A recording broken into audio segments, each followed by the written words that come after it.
नमस्कार मेरे प्यारे बच्चों, आप सभी का स्वागत है आपके अपने प्यारे से यूट्यूब चैनल दी ऑनलाइन कोचिंग में। दोस्तों मैं हूं नितेश और आज हम कक्षा 10 का प्रश्नावली 3.6 का पार्ट 1 कर चुके हैं, जिसमें ऑलरेडी हमने ये सारे क्वेश्चंस को डिस्कस कर लिया है।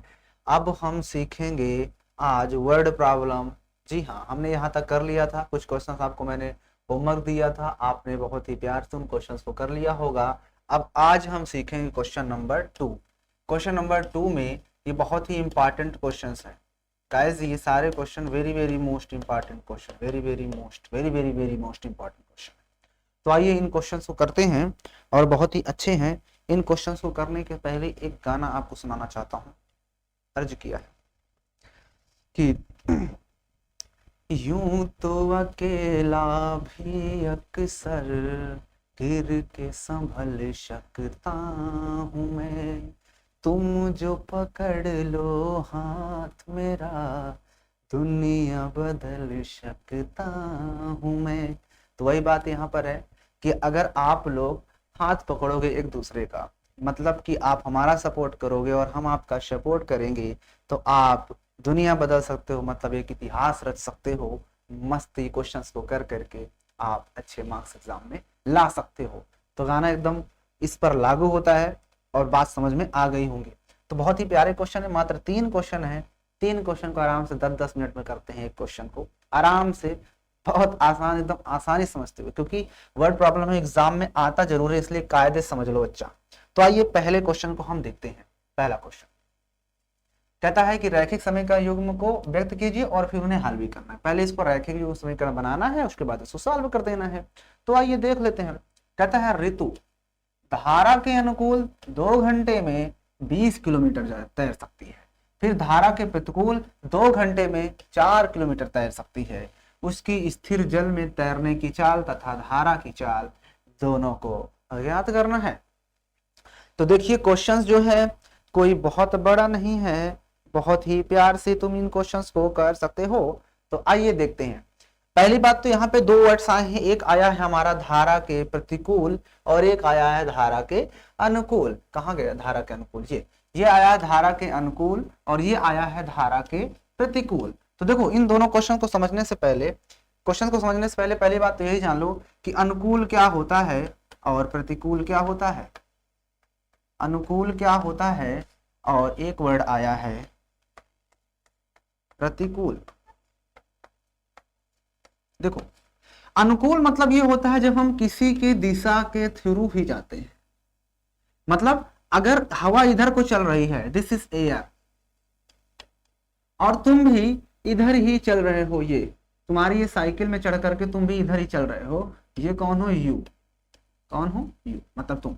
मतलब कि हवा भी इधर को ही चल रही है और तुम भी इधर को ही चल रहे हो, तो ये तो क्या हो गया, तुम्हारे पास प्लस पॉइंट हो गया। मतलब अगर तुम 4 की स्पीड से जा रहे हो, वैसे इतना स्लो कौन चलाता है, 20 किलोमीटर पर घंटा की स्पीड से चल रही है तुम्हारी साइकिल, और हवा चल रही है 3 किलोमीटर पर आवर के हिसाब से, तो मतलब कि तुम 20 तो अपना चल ही रहे हो, साथ में ये 3 और मिल जाएगा। मतलब अब तुम्हारी स्पीड 23 किलोमीटर पर आवर हो जाएगी। क्या हो जाएगी? 23 किलोमीटर पर आवर। मतलब कि जब आप इधर को चल रहे हो, हवा भी इधर चल जाएगी, जाहिर सी बात है आपकी स्पीड बढ़ नहीं जाएगी। आप अगर एक पैडल में 4 किलोमीटर यहां से एक पैडल पे 20 मीटर जाती है आपकी साइकिल, तो अगर हवा थोड़ा सा और दम लगा देगी तो जो आपकी साइकिल 20 मीटर जाती थी अब वो 25 मीटर चली जाएगी। मतलब कहने का मतलब ये हुआ बच्चों कि अगर आप जितने भी स्पीड से जाते हो, हवा भी उधर ही चल रही है, तो आपकी स्पीड जरूर बढ़ेगी, चाहे थोड़ा सा ही बढ़े। याद रखना इस चीज को। अगर हवा चल रही है, आप इधर को चल रहे हो और हवा भी इधर को ही चल रही है, तो आप जाहिर सी बात है आप इधर बढ़ जाओगे, आपकी स्पीड बढ़ जाएगी। लेकिन नेक्स्ट कंडीशन यार, अगर मान के चलो ये प्रतिकूल में ही हुआ कि आप इधर को ये चल रहे हो, ये दिस इज यू, ये कौन है? ये आप हो, और हवा जो है वो ऐसे ऐसे चली आ रही है, इधर को आ रही है हवा, ये क्या है? एयर है। तो अब क्या होगा? आप मान के चलो चल रहे थे कितने की स्पीड से? 20 की स्पीड से, 20 किलोमीटर पर आवर के हिसाब से चल रहे हो, और हवा आपके अपोजिट डायरेक्शन में 3 किलोमीटर पर आवर के हिसाब से चल रही है। ठीक है ना, 3 किलोमीटर पर आवर के हिसाब से चल रही है। तो इसका मतलब अब आपकी जो एग्जैक्ट है वो 20 से 3 घट जाएगा, यानी आप सिर्फ 18 किलोमीटर पर आवर के हिसाब से चल रहे हो। बात समझ में आई कि नहीं समझ आई? आप मेरी बात को समझ पा रहे हैं? Are you sure? No sure? नहीं सर, बिल्कुल श्योर हो यार, बिल्कुल श्योर हो गए आप लोग, क्योंकि यहाँ पर अनुकूल कहता है तो धारा में आपकी जो भी चाल, अगर आप चल रहे हो और हवा चल रही है, दोनों को जोड़ देते हैं। जब प्रतिकूल की बात करता है तो अपोजिट होता है, हम इधर को जा रहे हैं और तुम, हवा इधर को चल रही है, तो जब हवा इधर और आप उधर जाते हो तो ये अपोजिट डायरेक्शन हो जाती है, और अपोजिट को ही हम प्रतिकूल बोलेंगे, और प्रतिकूल में हम दोनों चाल क्या कर देंगे, घटा देते हैं। भाई हवा इधर को चल रही है और तुम इधर को चल रहे हो तो क्या होगा? जाहिर सी बात है, हवा आपको अपोजिट डायरेक्शन में दे रही है कि नहीं, तुमको इधर नहीं जाना है, और तुम जबरदस्ती में उधर चले जा रहे हो, तो इसका मतलब क्या हुआ बच्चों कि प्रतिकूल में हम घटा देते हैं दोनों की चाल को, और अनुकूल में दोनों की चाल को हम जोड़ देते हैं। ठीक ना? आइए क्वेश्चन पे चलते हैं, बात समझ में आ गई। कहता है ऋतु धारा के अनुकूल दिशा में इतने किलोमीटर के हिसाब से चलती है, तो कहता है स्थिर जल में तैरने की चाल तथा धारा की चाल बताओ। तो चलो हम जो पूछता है उसी को मानते हैं हमेशा। ये दूसरे का पहला क्वेश्चन है, यहां पर हम मानेंगे, क्या मानेंगे? माना स्थिर जल में, माना स्थिर जल में, स्थिर जल में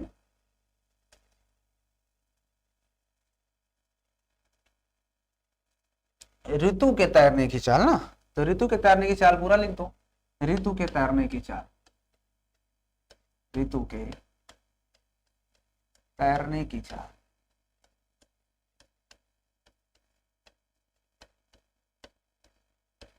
बराबर हम मान लेते हैं x किलोमीटर पर। कोई दिक्कत? नो दिक्कत। हमने मान लिया कि जो स्थिर जल में है ऋतु की जो तैरने की चाल है वो x किलोमीटर पर आवर है, यानी वो 1 घंटे में x किलोमीटर तैरती है। फिर आगे उसने क्या कहा था? और स्थिर जल में धारा की चाल, तो हम स्थिर जल में धारा की चाल मान लेंगे, तथा स्थिर जल में, तथा स्थिर जल में, स्थिर जल में धारा की चाल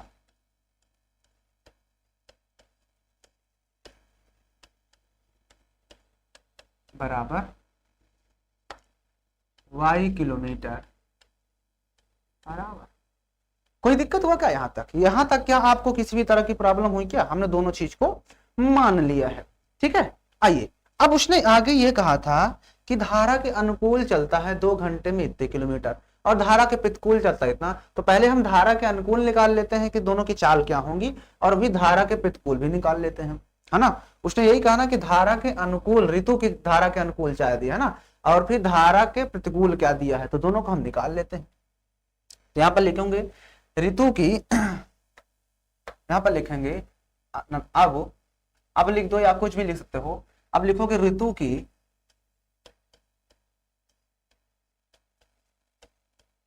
धारा के अनुकूल चाल, धारा के अनुकूल चाल, या तैरने की चाल लिख सकते हो, बराबर। अब देखो मैंने बताया अनुकूल में जोड़ देते हैं, यानी कि जो उसकी चाल है वो तो x थी, और साथ में y क्या हुआ, हवा भी चल रही, मतलब धारा है, तो इन दोनों को जोड़ देंगे तो इतने किलोमीटर जाएगी वो 1 घंटे में। ठीक है ना। और फिर क्या था? ऋतु की धारा के प्रतिकूल, क्या? धारा के प्रतिकूल चाल, और जब प्रतिकूल होगा तो जाहिर सी बात है उसकी चाल से हम धारा की चाल को माइनस कर देंगे, क्योंकि अपोजिट में घटा देते हैं। अभी तक मैं रामायण पूरी समझाया, यही पूछ रहे हो कि सीता कौन थी। ठीक है ना, यहां तक समझ आया? ओके, अब आते हैं प्रश्नानुसार। प्रथम शर्तानुसार लिखें, क्या लिखेंगे? प्रथम शर्तानुसार। कह रहा है कि ऋतु के धारा के अनुकूल 2 घंटे में 20 किलोमीटर जाती है। 2 घंटे में कितना जाती है? 20 किलोमीटर। अब मुझे ये बताओ, 2 घंटा समय दिया, यानी कि समय बराबर क्या होता है? समय बराबर दूरी बटा चाल, दूरी बटा चाल, यही होता है ना, हम जानते हैं ना, ये सूत्र होता है। तो समय दिया था 2 घंटे, है ना, 2 घंटा में, 2 घंटे या 2 आवर्स लिख दो, 2 आवर्स। दूरी कितनी थी? कितनी दूरी तय कर रही थी? 20 किलोमीटर दूरी जाती है। कितनी जाती है बच्चों? 20 किलोमीटर जाती है। और चाल क्या है, अब धारा के अनुकूल की बात की है ना, पहले प्रथम शर्त अनुसार धारा के अनुकूल, तो जब धारा के अनुकूल में चाल कितनी जाती थी, x प्लस वाई। ये लो, बात समझ आई कि नहीं यहां तक, x प्लस वाई। अब देखो ये 2 घंटा ही है, अब ये भी हमारे पास किलोमीटर में ही दिया है, तो हम 2 से काट देते हैं, 2 एक कम 2 और 2 दहम में 20, और x प्लस वाई का इसमें मल्टीप्लाई करोगे तो आपके पास x प्लस वाई बराबर 10 आ जाएगा, इक्वेशन नंबर फर्स्ट। बताइए यहां तक कोई दिक्कत हुआ क्या, यहां तक कोई दिक्कत है क्या किसी भी तरह की, ठीक है ओके। अब आते हैं द्वितीय शर्तानुसार, यहां पे कर देते हैं, यहां पे करते हैं द्वितीय शर्तानुसार। आपको नीचे करना है, मैं यहां पे लिख देता हूं द्वितीय शर्तानुसार।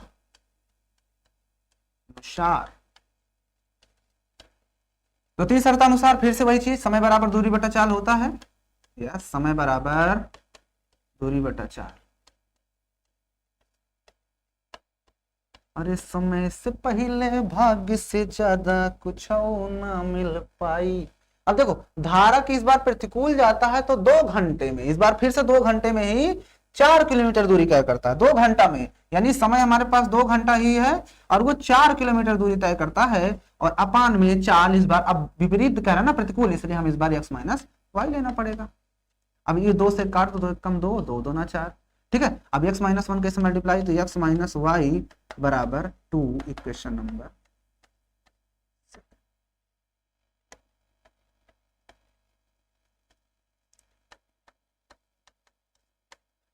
देखो हमारे पास 2 इक्वेशन आ चुके हैं, अब इसी को सॉल्व करके x और y का वैल्यू निकालना कितना आसान है, बताओ कितना आसान है या नहीं है। तो मुझे समझ में आ गया कि आपको यहां तक छाप लो, आप इसको जल्दी से कॉपी पे नोट कर लो। इतना नोट करने के बाद अब इसको आप किसी भी विधि से निकाल सकते हो, किसी भी विधि से।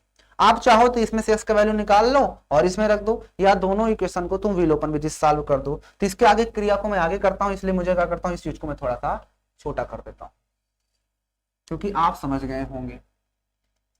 चलिए मैं यहां पर इसको लगा देता हूं यहां, ठीक है। अब मेरे इतने में काम हो जाएगा। अब देखो 2 इक्वेशन आए, उसी के आगे का हल यहां पे कर रहा हूं। मेरे पास 2 इक्वेशन आ गए कि x प्लस वाई बराबर 10 था और दूसरा x माइनस वाई बराबर 2। तो मैं क्या करूंगा, दोनों को जोड़ने पर, क्या करेंगे, जोड़ने पर। तो जब जोड़ते हैं तो हमें पता है कि साइन तो चेंज नहीं करते, जोड़ने पर ये कट जाएगा, ये हो जाएगा 2x बराबर 10 2 12 हो जाएगा। तो x बराबर निकल के आ जाएगा 6, x बराबर 6 आया। अब जब x बराबर 6 आएगा तो किसी भी समीकरण में रख दो, तो x प्लस वाई बराबर 10 होता ही है, तो यहाँ पर x बराबर 6 रख दो प्लस y बराबर 10। तो यहाँ से आपके पास y बराबर कितना आ जाएगा, 6 इधर आएगा, घट जाएगा तो 4 आएगा, ठीक है। तो यहाँ पर 2 आंसर आ गए। अब आप आगे लिख देना क्या जो पूछा था कि स्थिर जल में तैरने की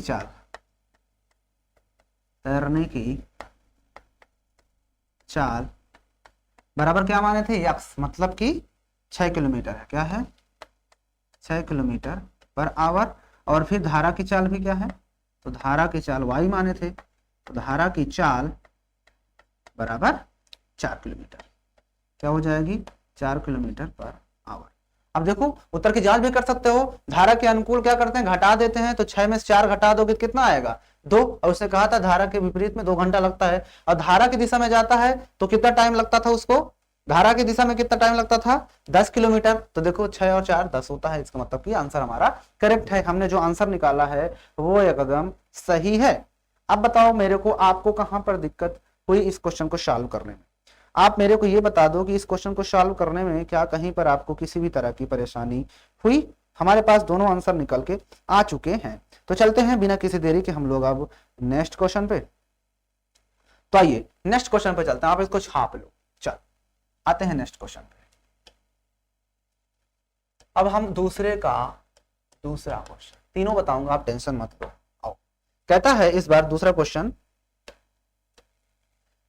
है कि 2 महिलाएं हैं और 5 पुरुष हैं, वो एक कसीदे के काम को साथ साथ 4 दिन में पूरा करते हैं, जबकि 3 महिलाएं एवं 6 पुरुष उसको 3 दिन में पूरा कर सकते हैं। ज्ञात कीजिए कि इसी कार्य को करने में एक अकेली महिला कितना समय लेगी तथा पुनः इसी कार्य को करने में एक पुरुष कितना समय लेगा। तो उसने कहा है कि 2 महिलाएं एवं 5 पुरुष, अगर 2 महिलाएं एवं 5 पुरुष काम करते हैं तो उन्हें कितना टाइम लगता है, 4 दिन लगता है। और जब 3 महिलाएं एवं 6 पुरुष काम करते हैं तो उन्हें 3 दिन लगता है। तो हमें बताना है कि इस प्रश्न को किस तरह से हम सॉल्व करेंगे। इस प्रश्न को हम किस तरह से सॉल्व करेंगे, आप मुझे अब बता सकते हो।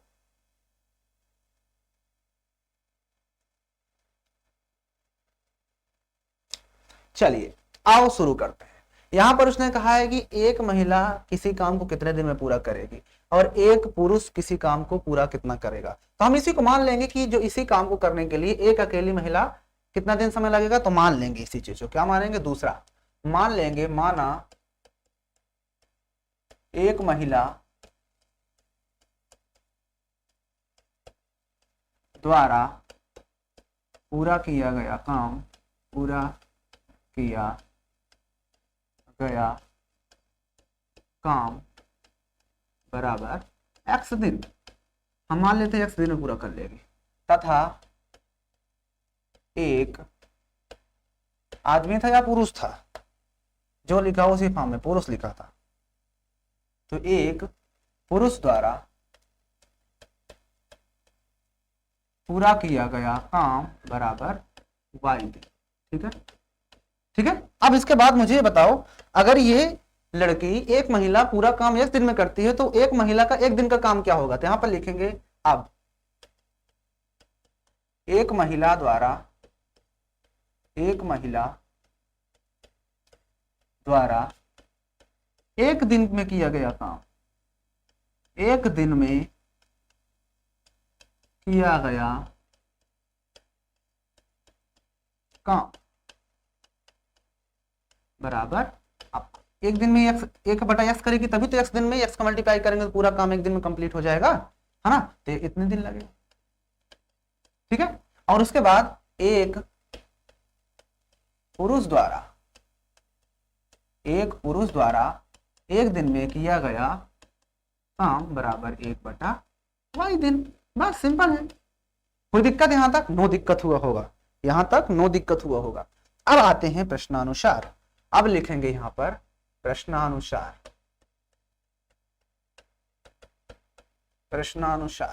अब उसने ये कहा था बच्चा कि अगर 2 महिलाएं और 5 पुरुष किसी काम को 4 दिन में पूरा करते हैं, अगर 2 महिला काम करती है 4 दिन में पूरा करती है, तो इसका मतलब उसने 4 दूनी 8 काम किया होगा, और जो महिला पुरुष है वो 5 दिन में किसी दिन काम करता है तो 5 चौके 20 पूरा किया होगा काम 20 दिन में।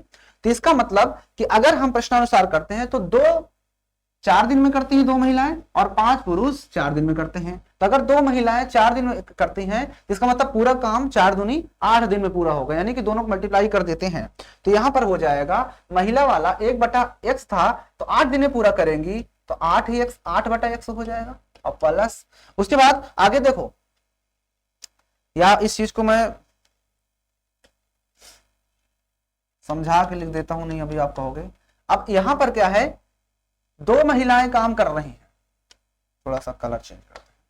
2 महिलाएं काम कर रही हैं, वो भी 4 दिन तक करेंगी और टोटल काम तो x था प्लस। अब उसके बाद आगे देखो, अब 5 पुरुष भी 4 दिन तक काम करते हैं, तो अगर 5 पुरुष 4 दिन तक काम करते हैं और एक दिन का काम 1/y था तो 1/y को मल्टीप्लाई करोगे तो y अपान में आ जाएगा। अब पूरा काम तो वही एक ही है ना, पूरा काम एक को ही तो माना गया, तभी तो 1/x लिखा गया है। बात समझ में आई? ओके, अब इसको सॉल्व कर लेते हैं। तो 4 दूनी 8/x प्लस ये हो जाएगा 5 चौके 20/y बराबर 1। ठीक है, इसको हम इक्वेशन नंबर 1 डाल देंगे। ठीक है, ओके। अब यहां पर लिखेंगे द्वितीय शर्तानुसार। क्या लिखेंगे? द्वितीय शर्तानुसार।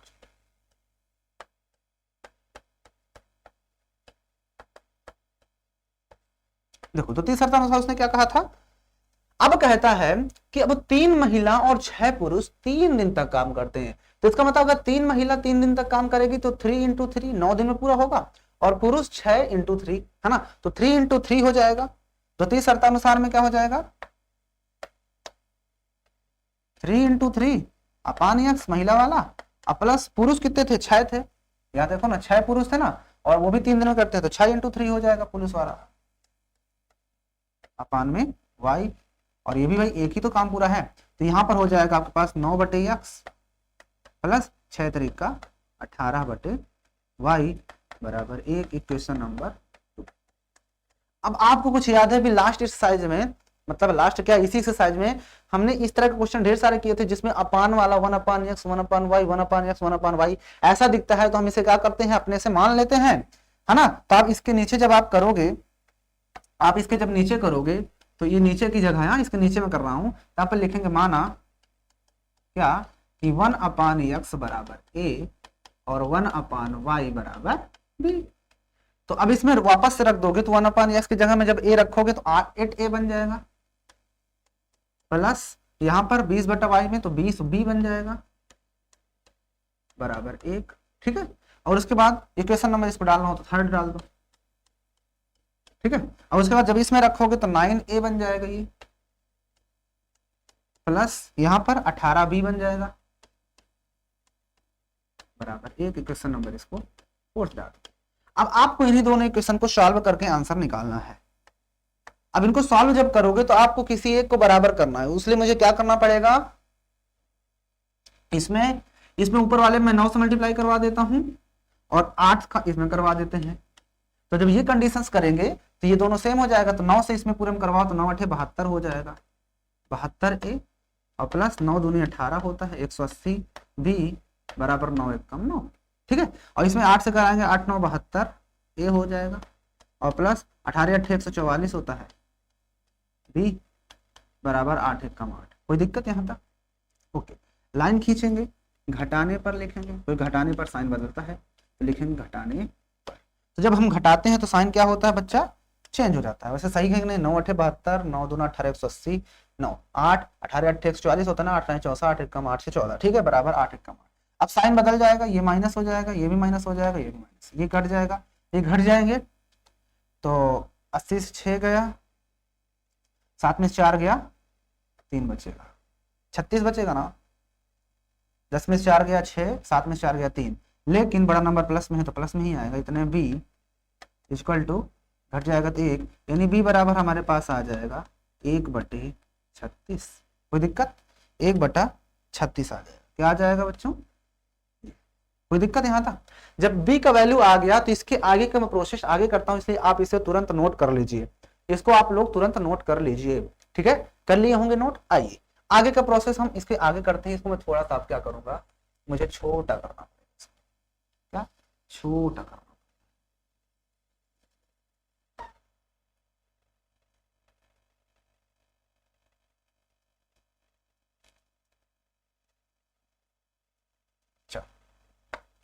क्या आपको दिख रहा है? आपको सारा कुछ दिख रहा है, बाकी आप ध्यान से देखो। यहाँ पर b का वैल्यू हमारे पास आ गया, जब b का वैल्यू आया है तो किसी भी क्वेश्चन में रख देंगे, तो उसके आगे का प्रोसेस मैं इधर कर देता हूँ यहाँ पर, ठीक है, उसके आगे का प्रोसेस। अब यहाँ पर जब हमारे पास यस का वैल्यू आया, यहीं पे करता हूँ इस चीज को, अभी फिलहाल तो अभी इस चीज को मैं यहीं पे कर देता हूँ। जब b का वैल्यू आ गया तो समीकरण किसी में भी रख दो, तो यहाँ पर 8a का वैल्यू हमारे पास निकालना है, a का वैल्यू प्लस 20 और b का वैल्यू मुझे पता चल गया 1/36 रख देता हूँ, और फिर बराबर 1 था तो इधर मैंने समीकरण 3 में रख दिया, 8a प्लस 20 इंटू बी का वैल्यू 1/36 बराबर इतना। कट रहा है तो काट दो, 4 पंचे 20 होता है और 4 9 36 होता है, 4 पंचे 20 और 4 9 36, ठीक है। तो यहाँ से 8a बराबर, ये उधर भेजता हूँ इसको, तो 1 माइनस 5/9 हो जाएगा, क्योंकि मैंने इसको उधर भेज दिया, तो 5/9 इधर है, उधर जाएगा तो माइनस का 9 1 कम 9, 9 1 कम 9 से 5 गया, 4 बचेगा, तो 4/9 बचेगा, नहीं 9 1 कम 9 से 5 4/9। अब उसके बाद मेरे पास आ गया कि 8a बराबर 4/9 है, तो मुझे तो नहीं इसको चाहिए, a चाहिए, तो यहाँ से देखो a बराबर क्या आ जाएगा, 4 1 कम 4, 4 दूना 8 है ना, और 9 दूना 18, तो 1/18 आ जाएगा।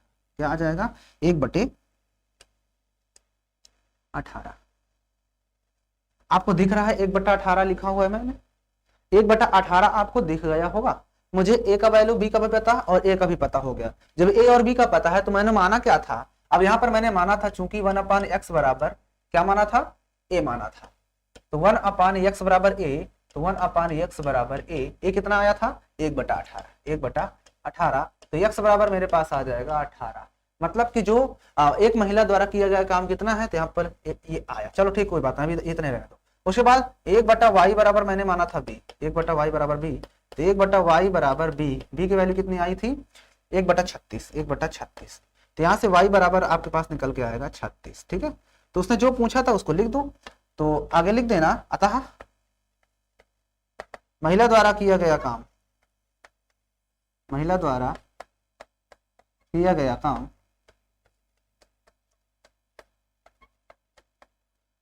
बराबर 36 दिन, नहीं 36 दिन नहीं, महिला द्वारा x दिन में, यानी 18 दिन हो जाएगा। क्या हो जाएगा 18 दिन। फिर तथा पुरुषों द्वारा किया गया काम, पुरुषों द्वारा किया गया काम बराबर 36। बस यही आंसर था। बताओ, अब मुझे बताओ आपको कहां पर समझ में नहीं आया। आप मुझे ये बता दो कि आपको ये प्रश्न का आंसर कहां पर समझ में नहीं आया। आप मुझे ये बता दो कि आपको ये प्रश्न में कहां पर दिक्कत है। बस ये थोड़ा सा लेंदी क्वेश्चन है, बड़े क्वेश्चन मैंने आपको पहले बताया था, और ये क्वेश्चन एग्जाम में आता ही आता है, एक क्वेश्चन जरूर एग्जाम में आता है।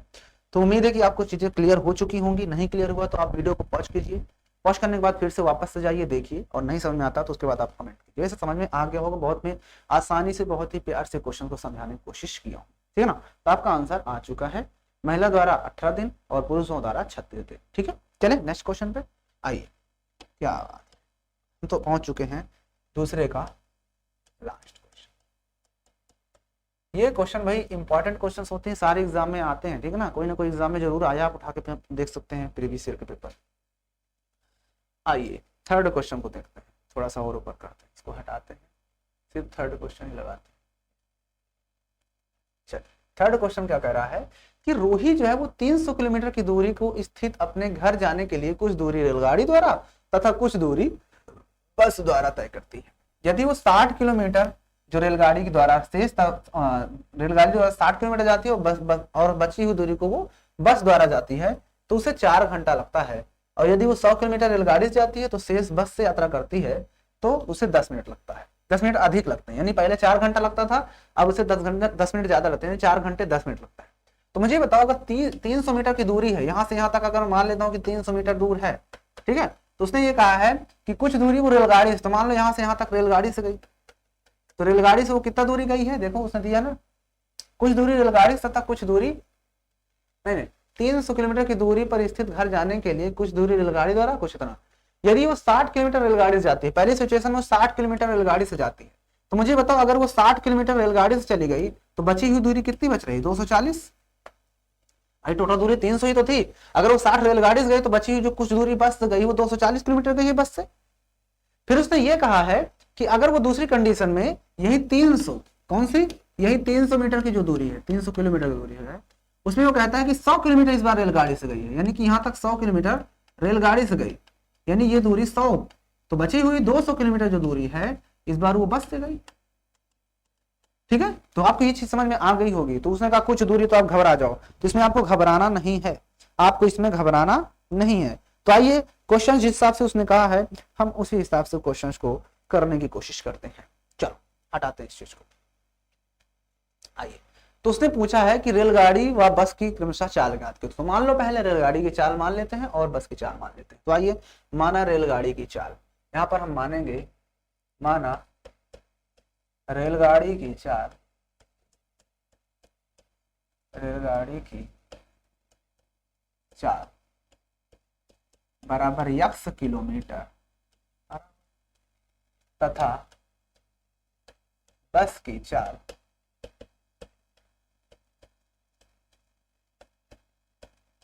बराबर y किलोमीटर। ठीक है ना, अब यहां पर प्रथम शर्तानुसार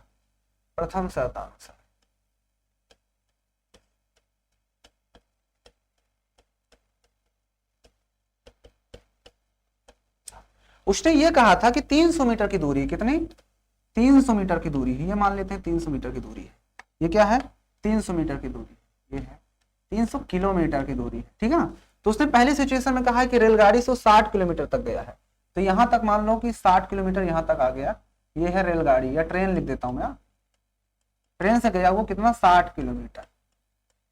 तो बची हुई दूरी कितनी है, बची हुई दूरी को बस से जाता है, तो ये जो दूरी हो जाएगी यहाँ से यहाँ तक की, ये हो जाएगी 240। मैं इसको समझाने के लिए बना रहा हूँ, अगर आप नहीं बनाओगे तब भी सही, ठीक है ना। तो उस सिचुएशन में तो उसने क्या कहा था, आपको शुरुआत यहाँ से लिखना है कि यहाँ से लिखोगे ट्रेन की चाल या ट्रेन की दूरी, ट्रेन से तय की दूरी या रेलगाड़ी से तय की गई दूरी, रेलगाड़ी से तय की गई दूरी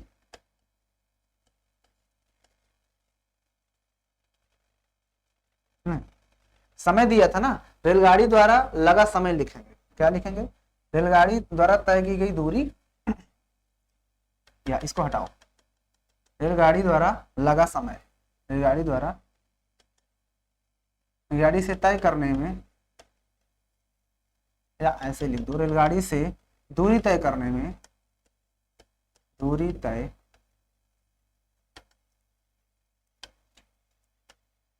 रेलगाड़ी से दूरी तय करने में लगा समय प्लस बस से तय करने में लगा समय बराबर, उसने कहा था 4 घंटे। उसने ये तो कहा था ना कि अगर वो रेलगाड़ी से तय करता है समय वो, और बस से तय करने में लगा जो समय वो 4 घंटे है, तो बताओ समय बराबर होता क्या है, समय बराबर दूरी बटा चाल होता है ना, दूरी बटा चाल। तो दूरी कितनी थी, दूरी वो 60 किलोमीटर गया है, और किससे गया है 60 किलोमीटर, रेलगाड़ी से, तो रेलगाड़ी की चाल कितनी थी x, तो 60 बटा x हो जाएगा, प्लस फिर वो बस से कितना गया है 240, तो 240 जब बस से गया है तो इस बार उसे लगा है समय y की स्पीड से गया है, तो टोटल कितना 4 घंटे लगता है, कितना 4 घंटे, ठीक है। बस यही तक रहना, तो इक्वेशन नंबर 1 डाल दो, इक्वेशन नंबर, ठीक है ना। अब लिखेंगे द्वितीय शर्तानुसार, ये प्रथम शर्तानुसार हो गया, अब लिखेंगे द्वितीय शर्तानुसार। द्वितीय शर्तानुसार, देखो द्वितीय शर्तानुसार उसने कहा था कि अब फिर से रेलगाड़ी द्वारा जो समय लगा है, इस बार वो कितना दूरी तय किया है उसको भी हम यहाँ पर देख लेते हैं बना करके इस तरह से। ये है हमारे पास दूरी, ठीक है ना, वो टोटल कितनी थी दूरी 300, कितनी है 300 किलोमीटर। अब इस बार वो 100 किलोमीटर उसने कहा है ना, देखो दूसरी सिचुएशन में देखो, पहली सिचुएशन तो खत्म हो गई 60 वाली, अब कह रहा है अब वो 100 किलोमीटर रेलगाड़ी से जाता है, तो बची बस से, तो अगर वो रेलगाड़ी से 100 जाती है, मान लो 100 यहाँ पर आता है, तो ये 100 किलोमीटर हो गया, और ये दूरी वो ट्रेन से गया, तो बची हुई जो दूरी है ये वाली, ये 200, इस बार 200 बचेगी, 200 किलोमीटर, और इसको बस से जाती है, बस से जाता है या जाती है, कौन है, जाता है या जाती है, रूही है, जाती है, ठीक है ना। ओके, तो इस सिचुएशन में भी वही चीज काम करना होगा, क्या कि अगर वो 100 किलोमीटर जाती है तो उस बार 60 गई थी ट्रेन से, तो 100 बटे x हो जाएगा, और प्लस ये वाला 200 बटे y हो जाएगा, और बराबर इस बार उसे पहले से 4 घंटे और साथ में 10 मिनट और लगते हैं, इसलिए मैं इसको मिनट बदलूंगा, तो 4 घंटे मतलब कि घंटे में तो 4 बटा 60 कर देंगे, इतने आवर, ठीक है ना। काट पीट लें थोड़ा सा, चलो 0 से 0 काट दो, 6 चौके 24 1 25, कितना हो जाएगा 6 चौके 24 और 1 25, या 4 घंटे और फिर प्लस 1 बटा 6, तो कितना हो जाएगा 4 छंग 24 1 25 बटा 6, कितना होगा 25 बटा 6। तो हमारे पास इक्वेशन आ गया है, यहाँ पर लिख देता हूं 100 बटे x प्लस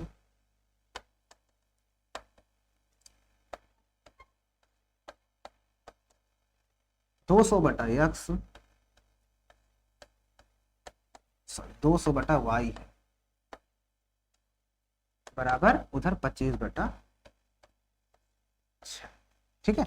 हमारे पास 2 इक्वेशन आ चुकी है, एक इक्वेशन, बताइए यहां तक कोई दिक्कत हुआ क्या। हमारे पास 2 इक्वेशन निकल के आ चुके हैं कि हमने 2 इक्वेशन क्या बनाए हैं।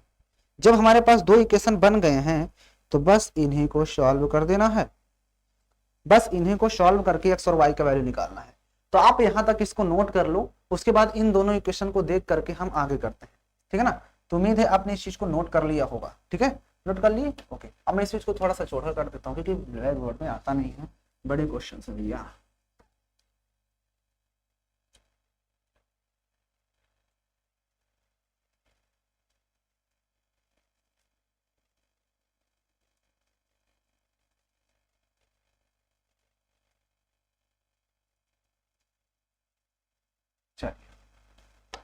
देखो मैंने इसको छोटा कर दिया, आपको थोड़ा सा कम दिख रहा होगा सही से, लेकिन कोई बात नहीं भाई। अब यहाँ पर हमारे पास दो इक्वेशन दी है, तो वहीं से हम मानना पड़ेगा ना।